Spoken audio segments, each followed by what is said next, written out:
ഈ ഗവൺമെന്റ് അതിശക്തമായി മുന്നോട്ട് പോകും. നിലമ്പൂരിലെ ജനങ്ങൾ ഈ ഗവൺമെന്റിനോട് കടപ്പെട്ടിരിക്കുന്നു.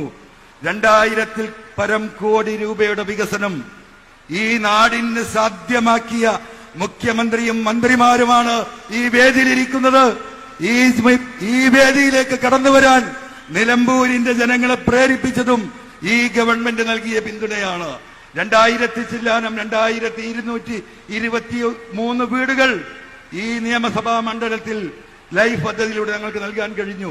ഏറ്റവും അവസാനമായി 786 കോടി രൂപയുടെ കുടിവെള്ള പദ്ധതി തന്ന ബഹുമാനപ്പെട്ട മുഖ്യമന്ത്രിയെയും ഈ ഗവൺമെന്റിനെയും ജലസേചന മന്ത്രിയെയും പ്രത്യേകം അഭിനന്ദിക്കാതെ, നിങ്ങളോട് നന്ദി പറയാതെ ഞങ്ങൾക്ക് ഈ പ്രസംഗം അവസാനിപ്പിക്കാൻ കഴിയില്ല.